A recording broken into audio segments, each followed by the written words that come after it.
Muli po si Dr. Reynold Varela, isang psychologist, ay nagpapaabot ng isang magandang pagbati sa inyong lahat.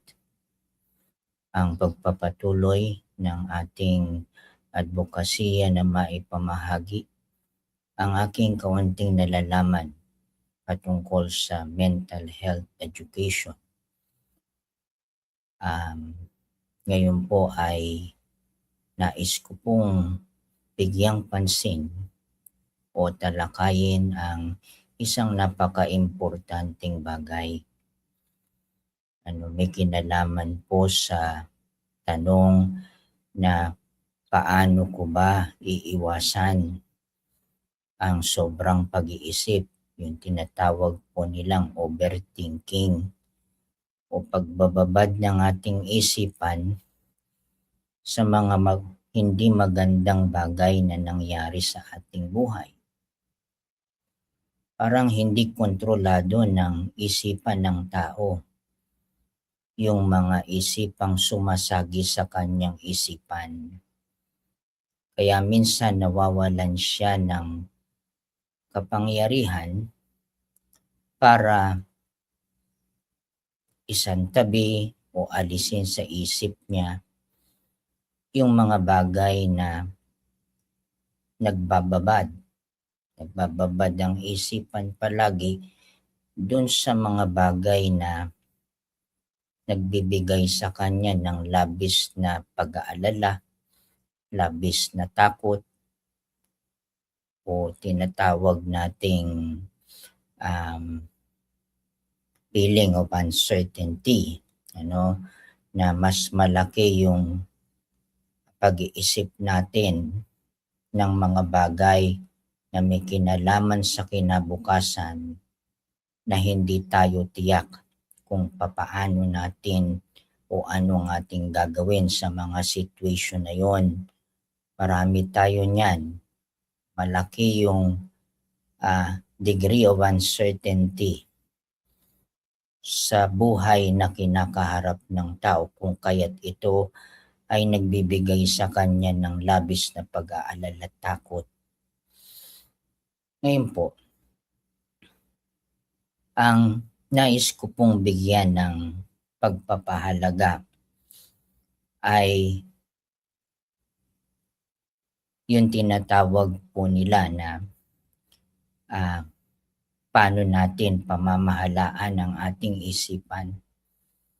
Parang hindi mapigilan ng tao kung paano niya titigilan yung isipan niyang mag-isip ng mag-isip.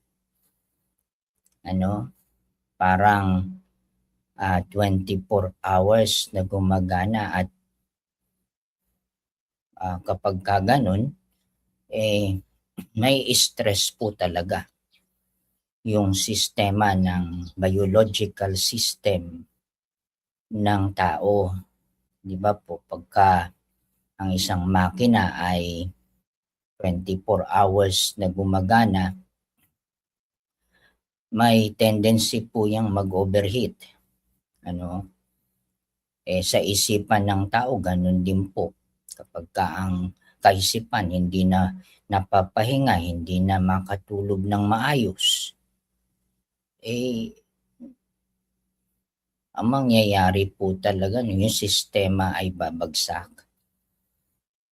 Kaya kapag ang isipan hindi napapahinga, hindi nakakatulog ng maayos, mas iminumungkahi po natin na tayo magpa-konsulta sa psychiatrist o psychologist para maibsan yung suffering na ating nararanasan.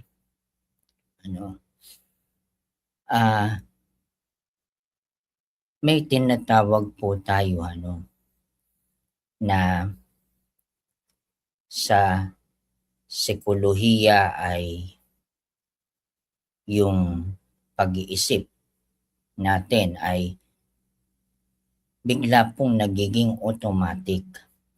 Ang tawag po nila doon ay automatic thoughts.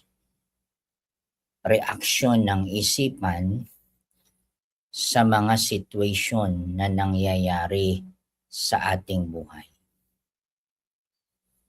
Kapag po meron tayo nun, hindi naman po natin pwedeng sabihin wala tayo nun. Lahat po ng tao nakakaranas ng automatic thoughts. Ano po yung automatic thoughts? Paano po ito gumagana? Automatic po, ibig sabihin, kapag may sitwasyon o event na nangyari sa ating buhay, yung pag-i-interpret natin ay automatic na. Automatic. Pagka sinabi natin na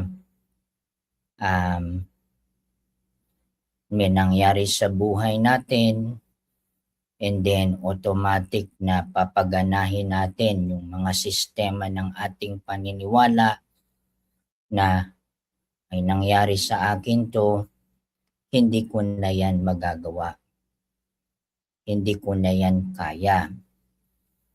So in other words po, ang automatic thoughts po ay pwedeng nasa iba't ibang kalagayan. Pwede po itong adaptive thoughts o healthy thoughts o helpful thoughts.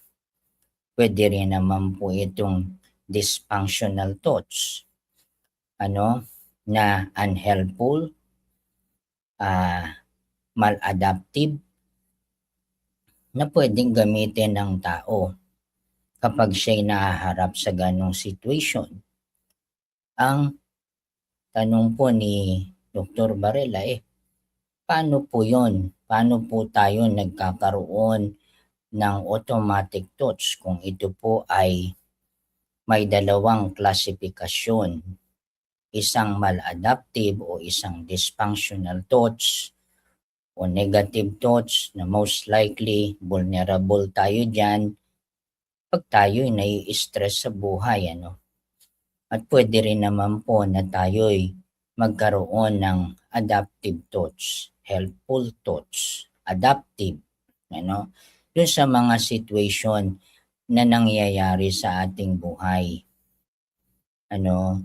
Ang pwede po nating sabihin ano ang pinag-uugatan, ano ang pinanggalingan ng mga automatic thoughts na ito na bumubuo ng sistema ng ating paniniwala na ina-apply naman natin yan sa mga bagay na nangyayari sa ating buhay. Ang isa pong sikat na psychologist na si Sigmund Freud ay nagsabi sa atin na the child is the father of the man. Na ang ating mga pinagdaanan sa buhay ang siyang nagdidetermine, siyang maaaring bumuo ng ating pagkatao sa kasalukuyan. So ibig sabihin po nun, ang lahat ng ating napagdaanan, maganda, hindi maganda, ang magandang pagpapalaki ng magulang, hindi magandang pagpapalaki ng magulang, ang pakiramdam na ikaw ay minahal, ang pakiramdam na ikaw ay pinabayaan, ay bumubuo ng sistema ng ating paniniwala. Ito po ay isang pamamaraan ng pagprograma sa isipan at bubuo ng isang sistema ng paniniwala na ia-apply natin sa buhay natin kapag may nangyari sa atin sa pangkasalukuyan maging sa hinaharap yung ating mga takot. Kaya po kung ang ating mga napagdaanan sa buhay ay maganda, so ang ating pamamaraan ng pag-iisip ay most likely adaptive. Yung mga kaisipan na nakakatulong para mabigyan natin ng solusyon ng ating mga problema. Ang paniniwala po ng teorya, psychological theory na ang sitwasyon ay ini-interpret ng isipan. At kapag in-interpret ito ng isipan, a-applyan natin to ng mga automatic thoughts. Ano po yung automatic thoughts? Yung po yung mga thoughts na ia-apply natin yung sistema ng paniniwala na binuo ng ating mga karanasan sa buhay. Kung ito man ay pleasant or unpleasant. Kung maganda yung ating pleasant, yung ating experiences sa buhay, adaptive, most likely adaptive yung pag-interpret natin. So yung pagbibigay natin ng interpretasyon sa pamamagitan ng mga belief system na meron tayo na ginagamit natin para i-interpret natin yung life events na mga pangyayari sa buhay natin ay magki-create po sa atin ng emosyon. Yung thoughts po natin, ang siyang nag-i-interpret nun. At kung anong nasa isipan ng tao, yun ang kanyang mararamdaman. At kung ano ang nasa damdamin ng tao, yun ang posible niyang gawin. Sapagkat ang emosyon po ay sinasabi natin ay nanggaling sa wikang Latin na emovere, which means to move you. Na ikaw ay mapakilos niya. So in other words po, yung atin pong pag-iisip ay bunga ng mga napagdaanan natin sa buhay. Kaya tanong po natin kung ganun po, Dr. Varela, na ang aking pinagdaanan sa buhay ay hindi magaganda, ibig bong sabihin nun ay magiging yung akin pong automatic thoughts ay lagi pong negative. Yan po ay depende kung ang atin pong kalagayan ay lagi po tayong nai-stress dahil sa napakaraming negatibong bagay na pumapasok sa ating buhay, ay dapat po nating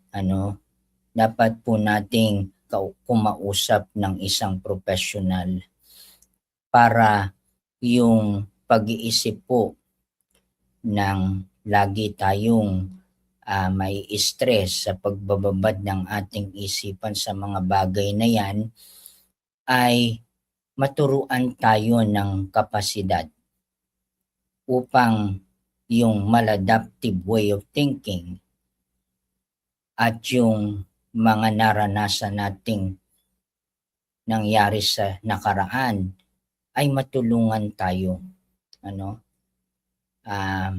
Ayan ang lagi nating sinasabi, anumang bagay na nangyari in the past ay mahalaga yon sa pagbuo ng ating pagkatao. Hindi po natin pwedeng i-discount at kalimutan ng ating nakaraan.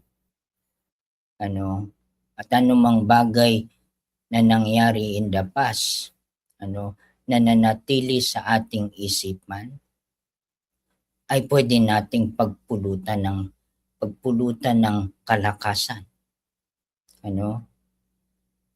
At masabi natin na, oo, hindi ko nga maitatama sapagkat nangyari na. Hindi ko nga maitatama ang mga nakaraan. Pero meron akong magagawa. At ano po yung magagawa mo para itama kung hindi man natin maitatama, matuto tayo sapagkat ang atin po, ang pinakamahalaga sa lahat ay ang pagbababad ng ating isipan, hindi po sa nakaraan, kung hindi po sa kasalukuyan. Hindi here and now ang pinaka-importante. Ito po, dito tayo sa kasalukuyan, upang magawa natin. Meron tayong magagawa kung paano natin pamamahalaan ang ating kaisipan. Paano natin i-manage ang ating kaisipan na pwedeng ituro sa atin ng mga psychologists, kung paano natin i-evaluate ang mga kaisipang laging bumabagabag sa atin. Kaya po importante, lagi pong habilin ng mga psychologists, importante, na kapag may pumasok sa ating isipan, ay ating i-entertain yun, sa ating kamalayan. Ito yung aking iniisip. At pagka sinabi mong ganun, magbigay sa'yo ng pagkakataon na i-examine kung ito ba ay paniniwalaan mo agad o hindi. Sapagkat kapag pinaniwalaan po agad ng tao, yung mga automatic thoughts na pumapasok sa kanyang isipan ay medyo makakaapekto po yun sa kanyang damdamin, sa kanyang nararamdaman, sa kanyang mga gagawin sa buhay.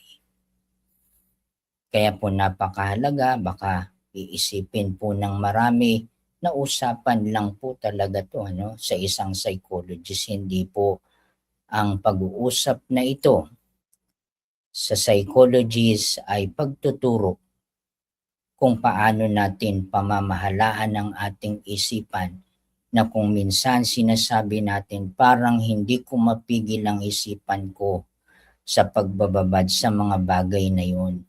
Paano po ba ang gagawin ko? Kaya po sa pamamagitan ng personalized at customized na intervention plan na gagawin sa inyo ng isang psychologist, ay maturuan kayo ng kapasidad para paano natin gagawin na tayo mag-take control sa paggana ng ating isipan. Ito po'y napakahalaga.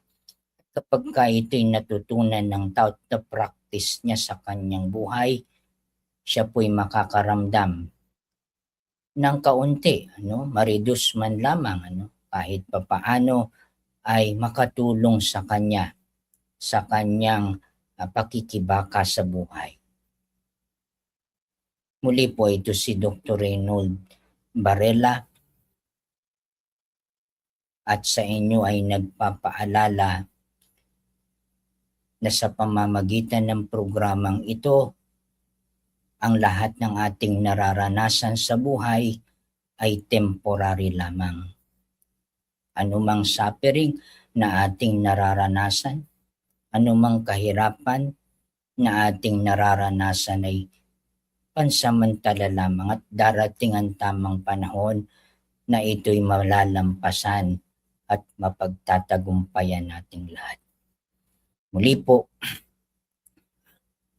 sa aking paniniwala, sa pamamagitan ng programang ito, ako po'y naniniwala na sa pamamagitan ng kapwa ay may paghilom.